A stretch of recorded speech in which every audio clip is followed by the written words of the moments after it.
Hello, everyone. My name is Christina Chambers, and I'm president of the Traffic Club of Chicago. Before we get started, I'd like to share a few details about today's event. There'll be a short networking session immediately following the webinar with breakout rooms. Please follow the prompts, and we encourage all participants to have their cameras on for this portion of the event. We hope to take participant questions at the end of the presentations if there's time remaining. This is our very first joint webinar with our partner clubs in Montreal, New York, Seattle, and St. Louis. I would like to extend a big thank you to all of our new affiliate clubs and welcome all of you to our event today. And we look forward to meeting you in person someday. Thank you so much for joining our Driving Recovery, Hope, and Help. We'll be talking about how the transportation sector and its partners have responded with compassion, creativity, and dedication to helping expedite the movement of critical medical supplies, equipment, and vaccines. Manufacturers shifted production to make PPE, hand sanitizer, and vaccination supplies. Logistics providers rallied round-the-clock teams to prioritize and move critical freight across the continent. Our ports in Canada and the US worked tirelessly to move essential supplies from ships to their destinations. Our first panelist, Danielle Desjardins, will tell us about how the Port of Montreal partnered with technology companies to optimize the prioritization of critical cargo and to ensure the rapid distribution of these essential goods. Danielle, would you please tell us a bit about your background and share your story? Yes, thank you, Christina. So I'm the Vice President of Operations at the Montreal Port Authority. And I've been in this industry for just about close to 35 years now, holding position as a terminal operator firstly, and then eventually moving on to the Port Authority's role into Vice President of Operation. And I manage about 150 employees directly at the Port Authority. So secondly, I'd like to also maybe thank the 5 Traffic Club organizations for putting together this landmark event. I mean, showcasing, innovating, life-saving initiative. That's a great idea. So Cargo2 AI is a tool that targets, tracks, and expedites priority container shipments. PPE, as Christina mentioned, medical goods, and all kinds of pharmaceuticals that are used in the COVID fight, helping to put them in the hands of the folks that need them quicker. Now, maybe a bit of context about the port so that you understand the role we play and why we did this. So the Port of Montreal is the largest port in central and eastern Canada, and our immediate interland includes Quebec, Ontario, Western Canada, and the US Midwest regions through our different rail partners. Now, innovation is very much part of our DNA, and if you visit our website, you'll find out more about it. But Montreal is part of a select group leading the way in the Global Chain Port Initiative, along with Port of Long Beach or Hamburg. Now, the authority operates also a short line railroad on port property. It handles the last mile and first mile movements, linking both national railroads and the marine container terminals in the port. Now, in the wake of WHO's confirmation that the planet was facing a global threat in the form of a pandemic, our attention was initially focused on our staff. And we did exactly what most of you guys did in terms of shutting down your offices, equipping your employees from home, and securing your workplace so that your priority workers would be safe in the movement of goods. And in our case, also maintain the infrastructure base of the port and ensure security. But with growing concerns that PPE shortage were coming, our attention quickly turned away towards expediting movements through these containers through our facilities. So we reached out to our AI solution partner, Lab, right here in Montreal. And under their leadership, we put together an operational proof of concept that would identify priority shipments on vessels and expedite them. We included also tracking features to enable us to follow the progression of these containers through the different stages of the supply chain, on vessel, on ground, on rail, on truck, and gone.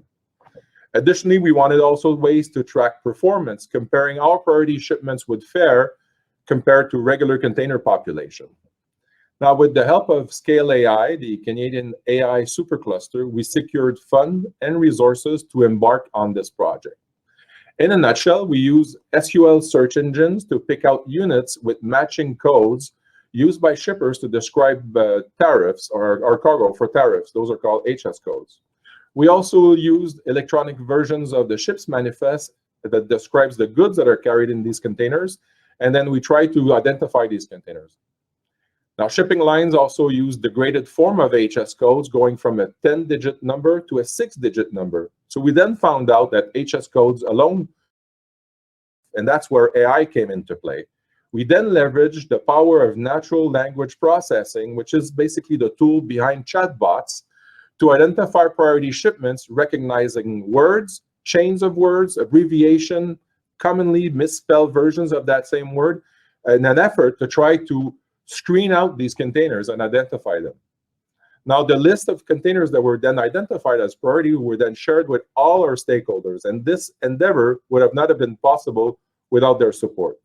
So Marine Terminal used the list to ensure that the goods and the containers got the special treatment at discharge time. And once grounded, line operators then contacting truck companies in order to expedite truck pickups. And if they were to be railed to Toronto, Calgary, or Chicago, or wherever, the containers were then highlighted for that everyone to see, the planners and the rail operation. Now, Montreal Port Authority rail operations were also notified electronically when containers or priority containers were loaded on rail by the terminal. This ensured direct connection from the terminal to the interface where we load or assemble trains on a daily basis to both CN and CP.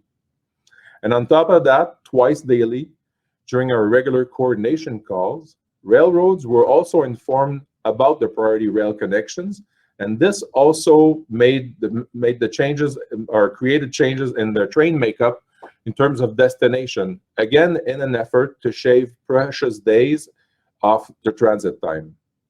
All in all, as of April 12th of just recently, we handled about 2,600 units that were targeted by Cargo 2AI. And on average, we cut down about 2 or 3 days off the dwell time. Now, I would like to use this platform to publicly thank all our partners and for their help and continue the effort for this endeavor as this continues. Thank you, Christina. Back to you. Thank you, Danielle. That's a great story. Can I ask a little bit about, kind of how the partnership started and how long it took to kind of get a working prototype, and then kind of implement it and start using it in day-to-day operations? So during the COVID, we actually were having discussions. We had another project that was being managed by AI by Ivado Lab. So we suspended that project and got discussions going on this particular idea. And that was fairly quick. Within 2 weeks, we had an idea of a concept. From there, we went from funding, and as soon as we got funding, the entire project took about 10 weeks in delivery. And I don't know whether you're familiar with software development and implementation.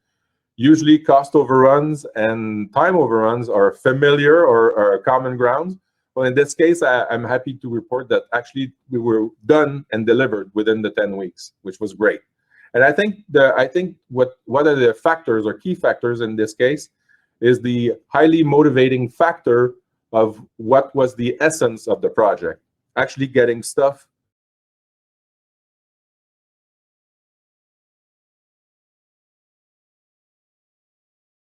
and possibly saving lives. That's a wonderful story. Thank you, Danielle. Can I ask you one other question?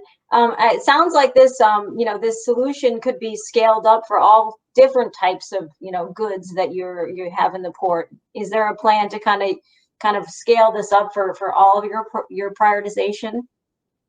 Absolutely. Actually, we're working on a second version right now that will automate most of the communication and also create dashboards that will be shared between stakeholders. Right now, a lot of it is done manually or through exchanges of files and emails.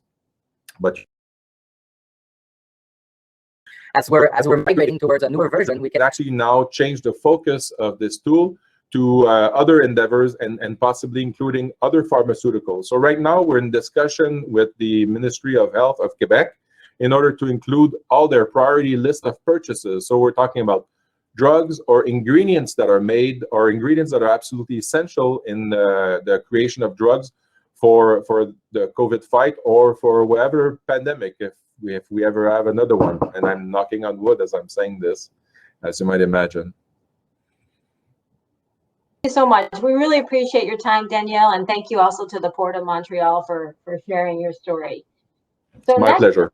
Thank you very much. So next up, we actually have Jeremy Lott, who's going to share an incredible story about his company and how they switched their production from private label sportswear to protective PPE in record-setting time. If you'll share some of your stories with us, Jeremy, thank you. Yeah, thank you, Christina, and I really appreciate you guys having me today. So Sanmar is a family business. We're based just outside Seattle. 2021 is our 50th year in business, so we're celebrating a nice milestone. And in normal times, we manufacture t-shirts, sweatshirts, polo shirts that we sell to what we call the imprinted sportswear market. So imagine everything from your concert t-shirt to your kids' soccer team to your company logo, anything that gets a logo, we make that product and sell it. And last spring, our business was fine. And the night that the NBA stopped playing and Tom Hanks announced that he was COVID positive, our business just stopped. And you can imagine all the things that we normally sell to, all those concerts and kids' sporting events and conferences just really didn't exist. And we were in the process of trying to figure out how we basically shut down our facilities, shut down our plants in a way.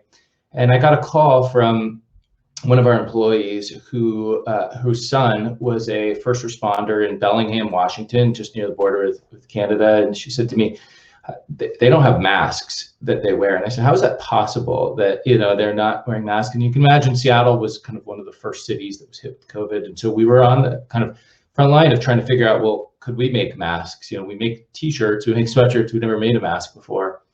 At the same time, we were asked on March 18th of 2020 to join a coalition of American textile companies to kind of create, what we thought of as our Manhattan Project around how do we switch our manufacturing from all these companies that make t-shirts and sweatshirts. It was companies like Hanes and Fruit of the Loom and Sanmar to making masks. And it was a really amazing process. Between on the 18th was our first call with the White House.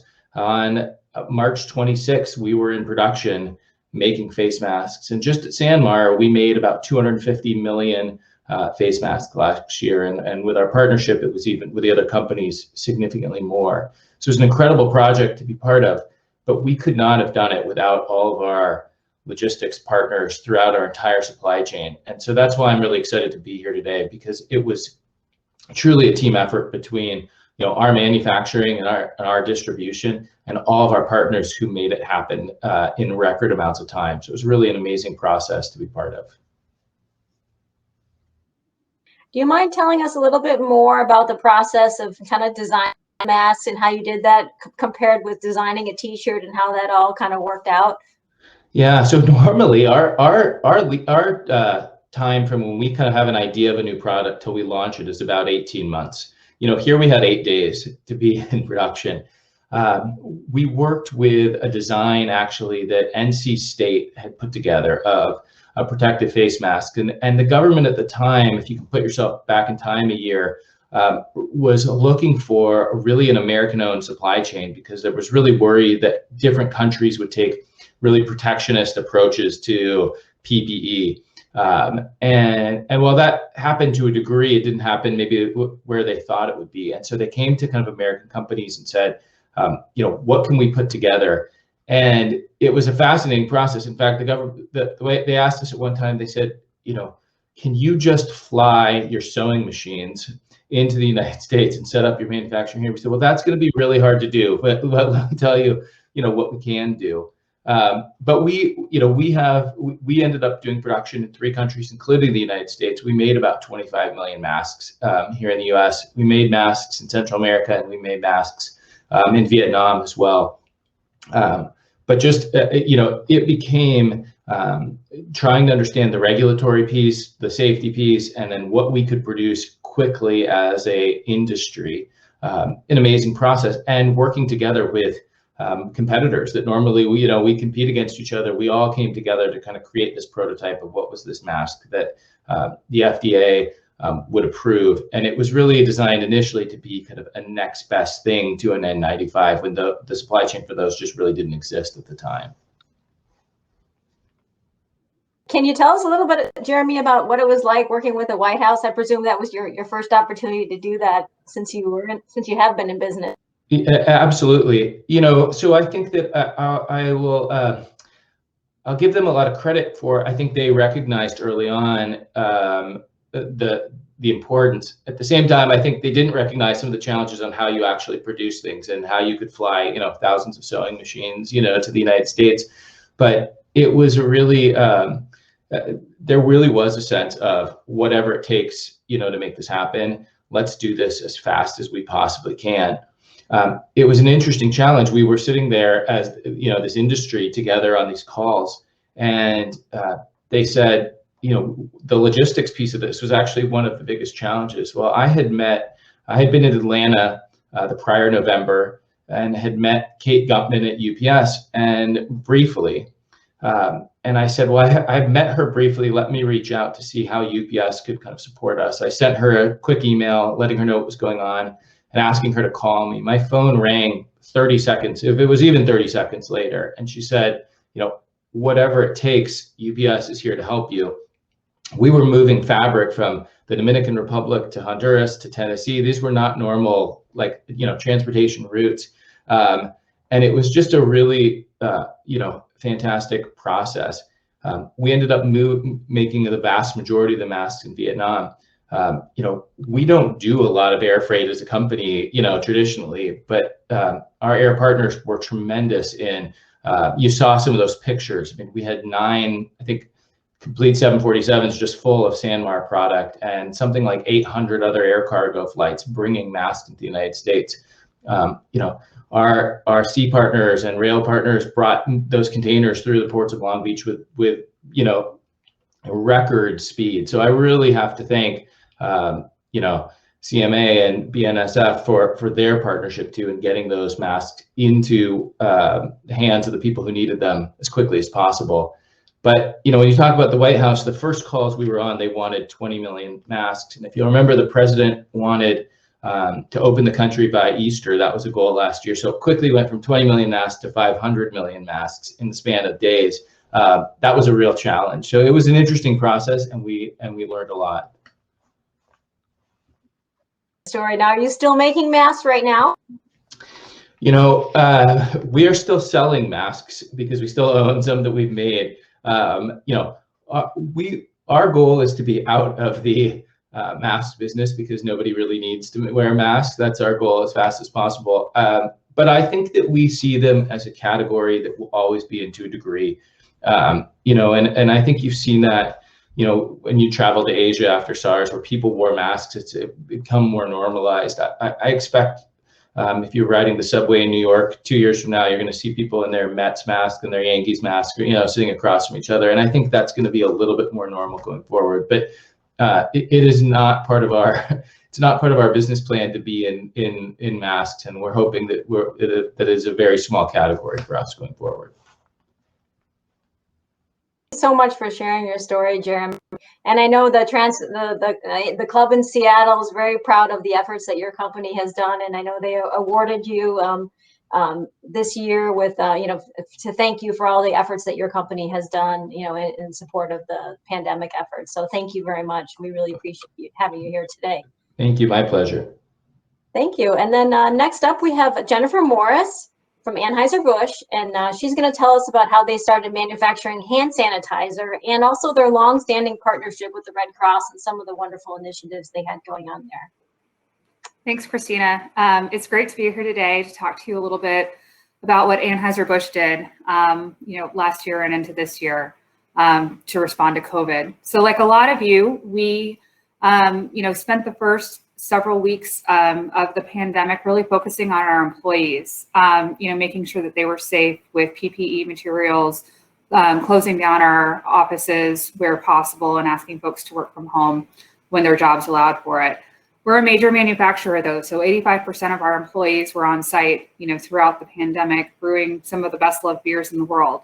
And one of the advantages of that is that it meant that our consumer teams, so, our marketing teams, were really focused on what we could do to make consumers, stay at home and still connect with each other. And so, we saw a lot of online concerts sponsored by our brands, some initiatives on cooking classes and things like that.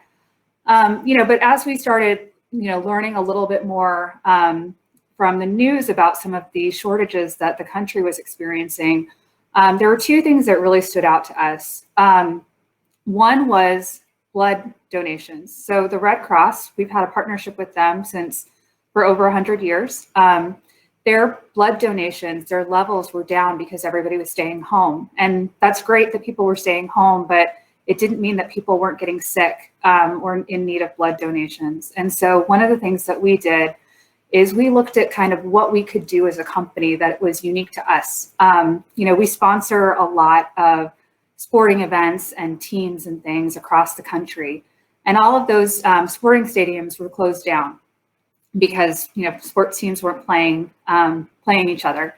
And so we actually worked with our sports league partners to turn those stadiums into blood donation sites where we could have socially distanced blood drives with the Red Cross. We had blood donations at, I think, 20 stadium sites across the country, and we were able to, help replenish some of those critical donations for the Red Cross. And that program went on for a number of months. The other thing that we knew that I'm sure all of you experienced was when you went to the grocery store or, your local drugstore to get hand sanitizer, it was in really short supply. As a manufacturer, we have that capability, to turn our manufacturing sites into, making something else. And so we looked at what we could do, and we decided that we could actually make hand sanitizer. The federal government helped a little bit because they changed some of the regulations around who could manufacture and kind of made the recipes public. And so we worked with them. And then our partner of the Red Cross, as well as our wholesalers, to make and then distribute hand sanitizer across the country in the spring of 2020. And then, as we were looking ahead towards the fall, one of our company priorities is really making sure that people are investing in democracy. We see beer as something that brings people together. And for us, that meant making sure that we're encouraging not just our employees, but everyone else to participate in the political process. We knew that there were a lot of concerns around voting in person, because of COVID, and making sure that folks were social distancing and had the supplies on hand in order to do so safely. And we still, despite all of the states looking at ways that they could make absentee voting or at-home voting a little bit more accessible for folks, there's still a lot of people who like to go pull that lever in person. And so we wanted to make sure that they felt safe doing so. And we've actually worked with the Department of Homeland Security and various secretaries of states across the country to manufacture and then deliver 8 million ounces of a hand sanitizer to polling locations across the country. And so that was one way that we could make sure that the people who were voting in person felt safe doing so, and that they had Anheuser-Busch hand sanitizer, as they were going to pull that lever in person. We worked with our wholesaler partners again to distribute that. For us, it's really about making sure that we're bringing together our entire network to help serve the communities that we call home. A wonderful story. And if you don't mind me asking, what sort of things or sort of lessons learned from this experience, could you share with us? And has that sort of changed your strategy and, going forward? Yeah, so, I think one of the things that we found is that, COVID really forced us to focus a lot more as a company into what we could really do that was unique to us and that we can make a bigger impact. And so, we really wanted to make sure that we were doing a couple of things really, really well. So from a business perspective, we normally launch a number of different innovations each year. We reduced those to make sure that we were bringing brands and products that consumers would really appreciate and want during this time. And then from, what we do as a company from a CSR or service perspective, we really wanted to make sure that we were working closely with our partners to help in the recovery. Specifically, with the on-premise sector closed, so that's bars and restaurants and sporting stadiums, any place that you get that beer on draft, that's 20% of our business. It meant that we weren't going to make kegs anymore for a long period of time while that sector was closed. It also meant that we had to figure out how to help that piece of the industry recover, because as we all know, bars and restaurants are really the heart of our neighborhoods. And so making sure that they still have the ability to come back strong, even while they're not being able to, be open for in-person dining, was really important for us as a company. Do any of the other panelists have any questions for Jennifer at this point? All right, great. Then if you don't mind me asking one more question, if that's okay. I just wanted to ask about, in terms of like scaling up your efforts, if you kind of, whether it was hand sanitizer or providing support to the Red Cross, did you kind of start in one geographic area and then scale up, or how did you manage to do that? Yeah, so it's a great question. We have at Anheuser-Busch, we have the benefit of having, a fairly large footprint. And so the benefit of that meant that we were able to to work on a national level. And so, while we might be able to concentrate in certain metropolitan areas, when we produced hand sanitizer, we actually did it at 4 locations across the country. So, New York, LA, Cartersville, Georgia, we were able to spread out a little bit and then use our network of wholesalers to make sure that we were delivering to communities in need. That's the benefit of having, the type of footprint that we do, is that we can, really leverage that to make an impact. Thank you so much, Jennifer. We really appreciate your time. Thank you for sharing your story with us today. And so next up, we have Nick Schroeder from Coyote Logistics here in Chicago, representing the Traffic Club of Chicago. And he's going to tell us a little bit about the story about how his team at Coyote and these incredibly dedicated folks worked around the clock to move critical PPE in sort of the beginning of the pandemic. So if you could introduce yourself, Nick, and tell us a little bit about it. Thank you. Hey, thank you so much, Christina, and thank you for including me on this. It's been an absolute pleasure.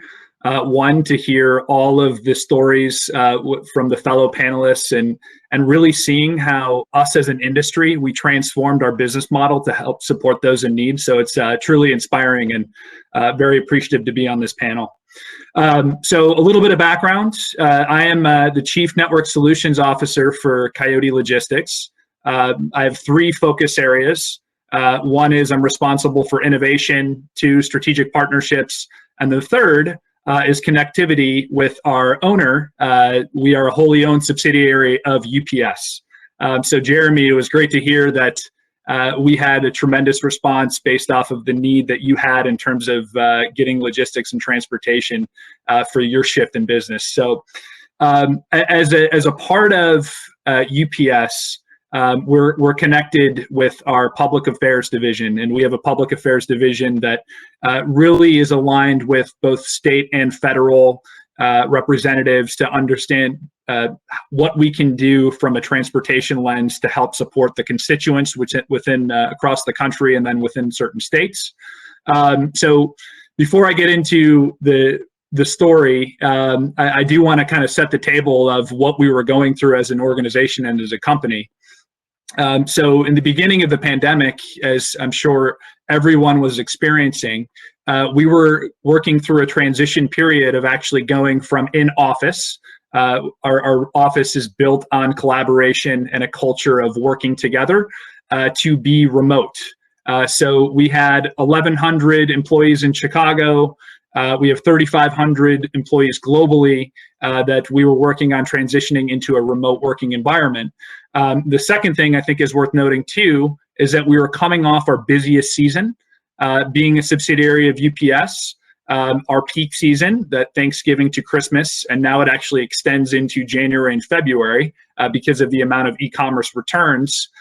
We had people working very, very long hours to help support that high demand in packages. So I think it's important to note those two things because of what came next. And this was, I believe, as a Tuesday, received a call from our senior vice president within our public affairs team.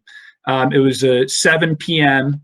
And they were looking for support because they were in touch with the White House Task Force and HHS to try to get supplies to various testing stations by the weekend, so the testing stations could be up and operating to support those in need.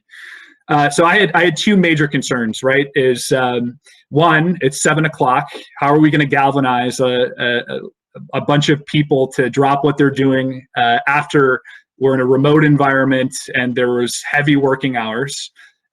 Who's actually going to be able to help support? And I was amazed when we received that call, the response that we received from our employees, and we were able to actually jumpstart a 24/7 operations to make sure that we could actually support the White House Task Force, HHS, and our public affairs team in getting the PPE and medical supplies to those testing stations. So very, very, very excited about the response of our employees. And I think it's a great message and an example of the positives that came from this, right? Which is how folks band together to support a big cause and a good cause. But in terms of interactions and exactly what we did, so the call that we had with the White House Task Force, and Jeremy, I'll echo your comments earlier, it was amazing to see the sense of urgency. There was a little bit of disorganization because the task force needed to connect all of the various suppliers across the country that actually had PPE available, as well as the medical supplies to get them to various testing stations. And those testing stations were actually changing by day, right, in terms of location. So there was some complexity there, as well as making sure that we had the right transportation needs to actually deliver to the testing site locations and how they could actually receive it. This wasn't a typical, picking up from a distribution center to deliver to another distribution center that has docks. This is actually delivering to hospital parking lots or stadium parking lots with professionals that were volunteers, right? Medical professionals that were more volunteers, so didn't have that transportation and logistics background and processes in place. So what was amazing to me was one, the teams really banding together. So over the course of the week to get the testing stations up and running, we moved 68 full truckload shipments, coordinating with vendors and suppliers across the country delivering that product to those end destinations. And I was truly amazed by just the level of excitement across our organization of dropping everything that they had in the middle of the night, shifting to 24/7 operations to help support those in need, and really excited about trying to find more ways, collaborating across our partners and across the industry to really create more humanitarian logistics efforts. So very, very proud to help support the cause, and excited about the reaction from our people. And we really appreciate hearing the story. And I think everyone here in the audience would love to hear a little bit more about some of the things that are going on now with Coyote in terms of sort of that employee-led Logistics for Good initiative, where people are, that really down for the cause in terms of helping out when, other things happen, across the globe. Yeah, perfect. This was really a catalyst, right? The overwhelming response that we received from our employees. There was actually individual initiative to try to find opportunities where we can help support good causes, right? So it actually helped spark a humanitarian logistics arm within our organization, where it's not just focusing on disaster relief efforts, right? But other opportunities like donations to food banks, other areas where we can actually connect the right transportation needs to support various foundations. So we've been able to leverage our public affairs team to get connected with various foundations across the country, collaborate with them to support and provide transportation and logistics support in actually moving product to those in need. And it's been amazing to see the amount of employees, both UPS and Coyote, right, that have gone above and beyond to support these good causes. So we're excited about expanding that, partnering with other organizations that focus on this effort. But it was a great catalyst to do more of that, Christina. Thanks very much, Nick. Appreciate you sharing your story, and thank you very much to you and your company and all that you've done for the communities around the country. So yeah, I think that, does anyone else have any questions for Nick and Coyote? Okay, great. Thanks so much, Nick. So last but certainly not least, we have Lisa Welton from the Port of Jacksonville, and she's going to share her story about how her team helped kind of secure supplies for some of the hospitals in the area, and I think you're going to really enjoy hearing this. So Lisa, you could introduce yourself with a little background on the port. That would be great. Yes, thank you, Christina, and thank you for having me. Just a quick little background about the port, and then I'll kind of jump into my introduction and my story. So I work for the Jacksonville Port Authority, and we are an authority which we report to a board of directors, 4 of which is appointed by our local mayor here in Jacksonville and 3 by the governor. So we are an economic development engine for Northeast Florida. So our job is to create, our charter is to create jobs for Northeast Florida. And we do that. We're not an operating port, so we lease all of our operations out to different terminal operators. So we have to have a lot of collaboration, and partnerships is going to be very important going forward in my story. But my responsibility is I work with the ocean carriers and the rail partners to grow those volumes through the port. We also work directly with the beneficial cargo owners, 2 of which are on the call today that we do business with. And I also serve on the board of the Traffic Club of New York and on the Containerization and Intermodal Institute, who we present the Connie Awards. And both of these organizations have been key in my career because they have helped me with those relationships that are very important, especially to the story. So we are very diversified, and we handle autos, containers, break bulk, but we do not handle air freight. And also in my 30 years of container shipping business, I have never worked with air freight at all. I've kind of dabbled in the others, but nothing with air freight. My biggest coordination of airlines is how to keep my status and get upgraded on my trips. So kind of take you back, like Jeremy did, the week of the 13th of March, our school shut down. And so suddenly all of our children were at home and we were still at work. So it was a very stressful time. A lot of unknowns. We didn't know what was going to happen. We were, obviously we were concerned and scared at the same time. So on that Friday afternoon of March the 20th, our CFO got a call from one of our large hospitals, Baptist Health, and they had a need for PPEs. Just like Jeremy, they did not have, like Jeremy's employee, no one had masks. And I think we were both in shock, and we're like, wow, how can we help? So when we got this call, it was boxes. It wasn't containers full. It was just a few boxes. And they knew we were in the transportation industry, and they're like, how can you help? Well, I knew that needed LTL and air freight involvement, and I had no expertise at all. Also at that time, if you remember, all the flights were shut down as far as passengers coming from overseas, and there was very limited cargo space. So I've always said that if I didn't know the answer to a question through my networking and my relationships, I probably knew someone that did. So I immediately got on the phone, myself and other colleagues, and we started calling around, and we were able to put Baptist in touch with one of our large 3PL partners. Through those conversations, they provide them guidance of things to ask. Remember, Baptist Health was not a direct importer, so they had no idea where to even start. And they were actually able to connect them with one of our local companies that do import through the port of Jacksonville, and who already had an air freight shipment of another commodity, and they were able to combine those much needed PPEs and get them on that air freight shipment and get them to Jacksonville within that first week. So not only was this a local issue for us, but it was a local issue pretty much for every one of you on the call. Every single one of your hospitals and your fire departments, and everyone needed these supplies. So just how everybody came together and got them in those early days. What we then did was use our relationship in the community. We called every single hospital, Mayo, Baptist, Shands, all the hospitals, and said, hey, we may not directly be able to help you, but we have those relationships and contacts should you need them. And I will say several people called us, and we were able to connect them with those contacts. So, I've been in the business a long time. I enjoy my job, but I'm going to tell you that day when I knew that those masks were on an airplane, I was like, wow, I really did a good thing. So, and just real quick, going off of that, I know we're kind of limited on time.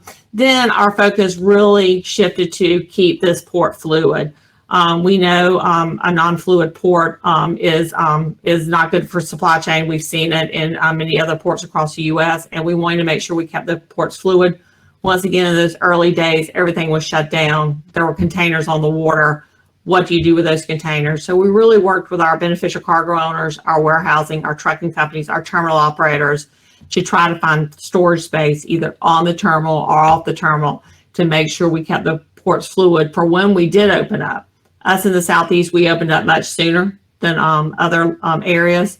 And I will say we never shut down. So that was, once we got those initial needs, it was our next need was to make sure we work with all the providers to keep ourselves fluid. I love the connection between your story and Danielle. I mean, Danielle, you use technology, AI, and sort of to kind of really develop this partnership to kind of move the freight and get it to, where it needed to go in the quickest amount of time. Lisa, you did the same thing, but you used your 30 years worth of connections. And I think that's, kind of the low tech and the high tech, both with the same, right, achieving the same objective, which I think is a fantastic story. And how did the relationships evolve, kind of post-pandemic with your core and non-core partners in terms of, kind of this relationship going forward? Yeah, like I said, we were able to reach out to all the other suppliers as well as some of the first responders to make sure they knew. And then we were able to connect them to some of these LTL and air freight customers. We also saw a tremendous boost in e-commerce for those same masks, the Amazons, the Walmarts, the Targets of the world. I want to leave everybody out that may be on the call, but all those e-commerce suppliers were selling the same items. So as production ramped up, then we were able to work with them. A lot of them needed to find warehouse space. So we were able to work with the commercial realtors as well. That's great. And what are you seeing now in terms of how, the sourcing of PPE and medical supplies, since the beginning of the pandemic and now? Is there a big change? Yeah, we're seeing more and more distribution centers pop up. One is Tactical Mission Group. They are a large supplier of nitrile gloves. They're just opened a facility here. We have several more in the pipeline. Also, if you go back to the 80s, early 90s, Puerto Rico was a large supplier of medical supplies and equipment, and due some tax changes, that is not so much anymore. However, there's a big push in Puerto Rico to bring that manufacturing back nearshoring, and we are the largest port partner with Puerto Rico.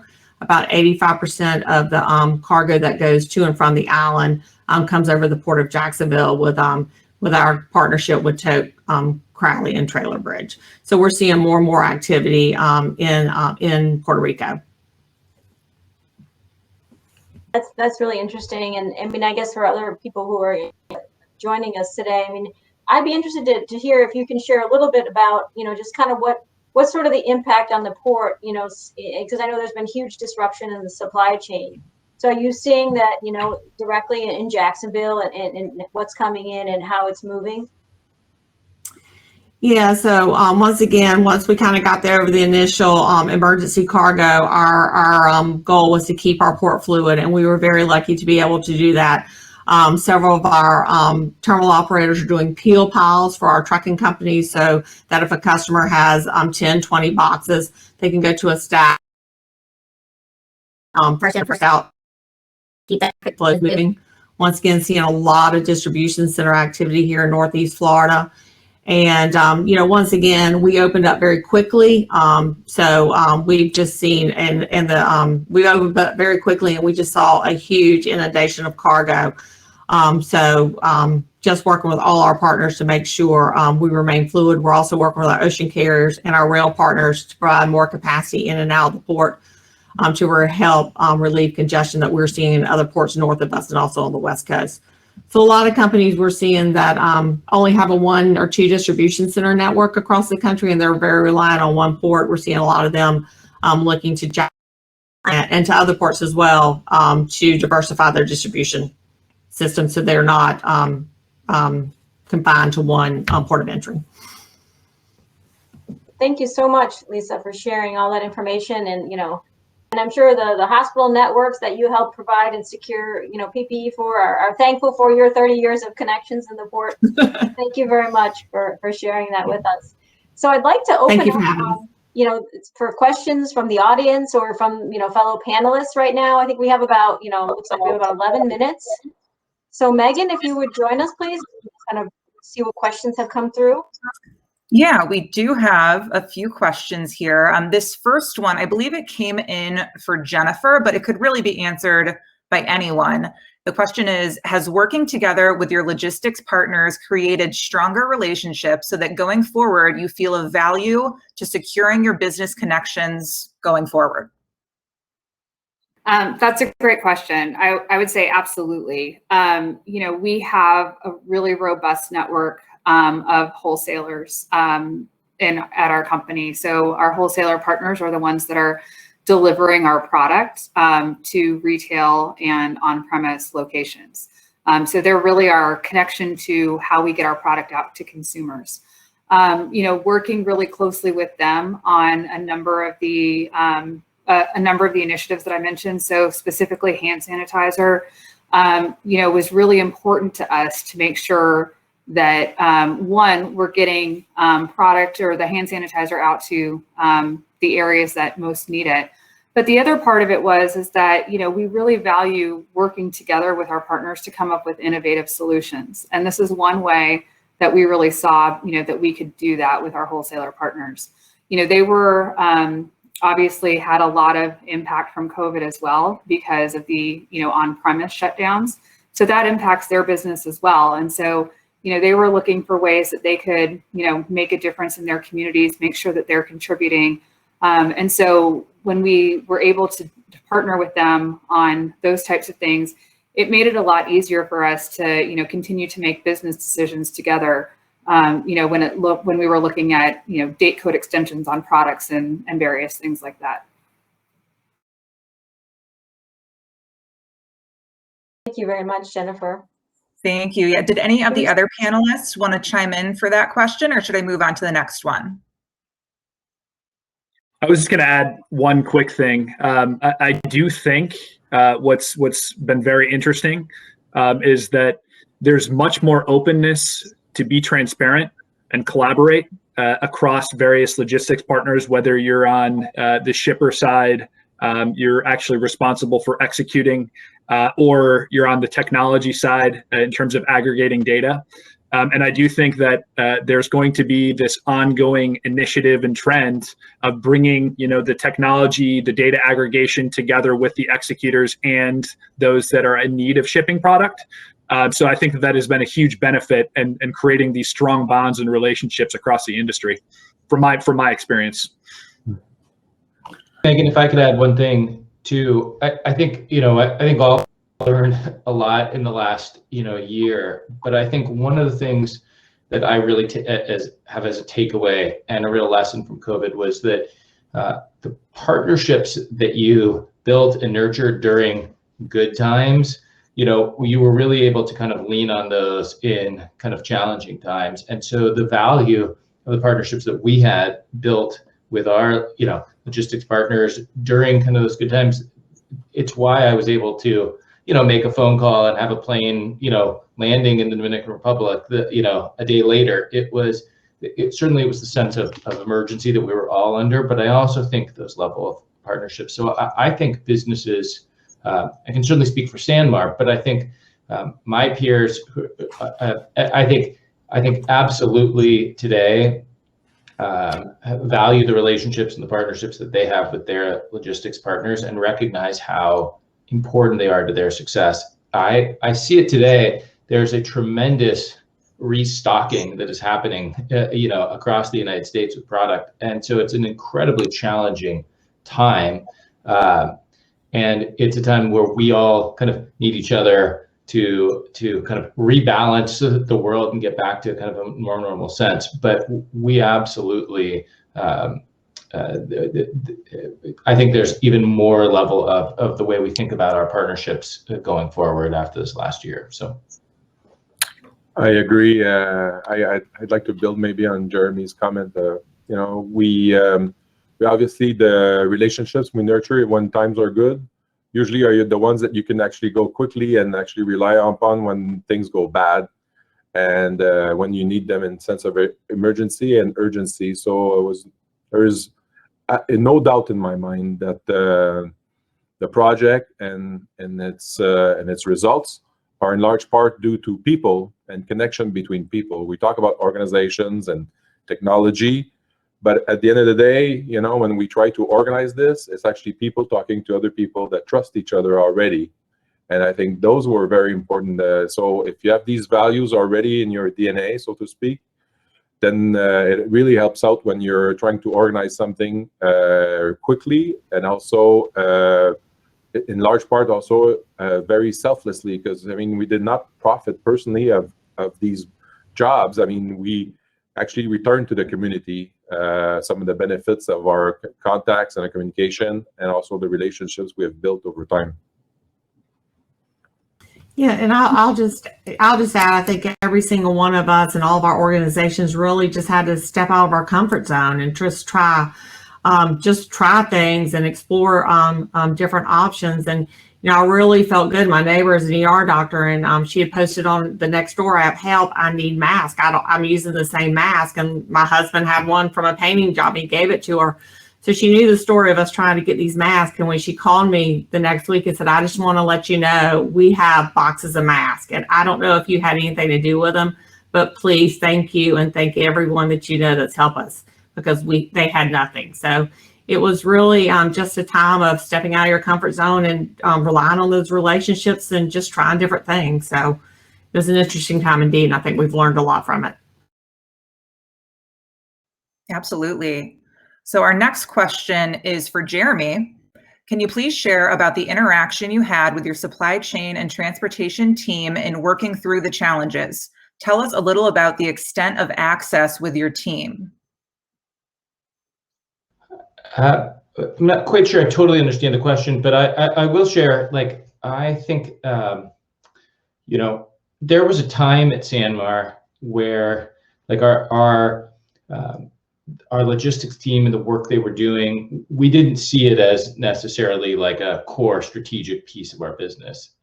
And we brought in a new leader to that team several years ago who's really elevated kind of everything that they do and gotten me really involved kind of with them and with our core vendors and understanding how critical it is to our success. So what I was kind of talking about kind of before. And so again, so they were, our team internally and our partners were key to everything that we were trying to do in building these masks. Because I could take a factory and start making the product, but if I couldn't get it here, or if I could get it to the port but not to our warehouse, or if I could get it to our warehouse and not to actually the hospitals and the people who needed it, it was irrelevant. And so that was critical to everything that we did. And I shared this before, but I was just incredibly thankful for our team and then the partnerships that we had, because that's what made us get those masks quickly to people who needed them.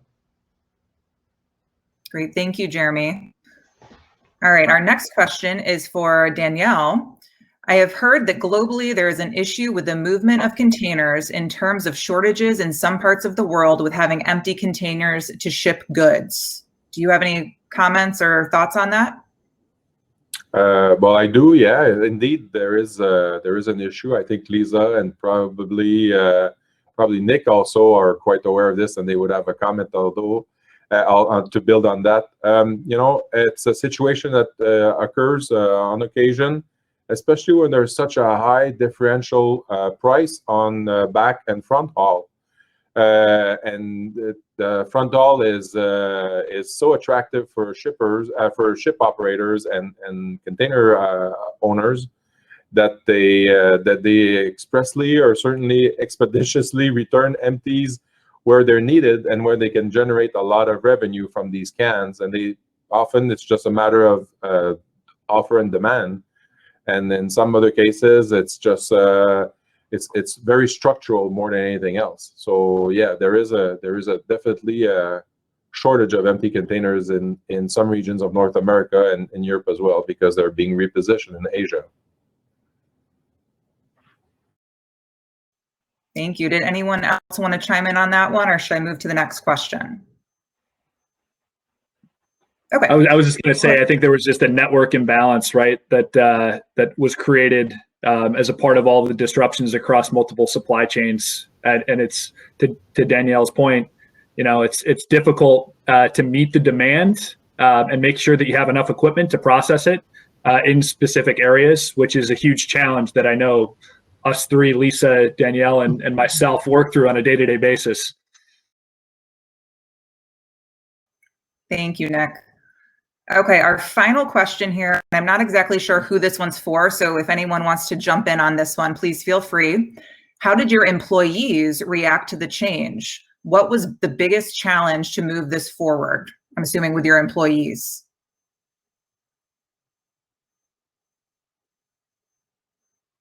Any thoughts? Maybe I'll call out Nick on this one. I know, Nick, you had mentioned that your employees were such a big part of the transition. Yeah, no, I mean, it was just inspiring, right, to hear and see the response across our employee base. It wasn't just one division. After we actually executed all the moves, we had a tremendous amount of interest in doing more and finding opportunities to do more. So it really kind of verified, right, that especially the younger generation, which is most of our employee base, they're really purpose driven, right? And it's important to tie exactly what they do and how they're actually impacting a greater cause, and that there was a direct correlation there. So it really just inspired other employees to participate and help. Yeah. Oh, sorry, Lisa. I would echo that. We had, for our employees, it wasn't just the folks that were in the breweries producing hand sanitizer. We also had our legal team involved in terms of making sure that we were doing it according to federal regulations. We had our procurement team, making sure that we were getting the proper supplies and that we had access to everything that we needed in order to produce hand sanitizer.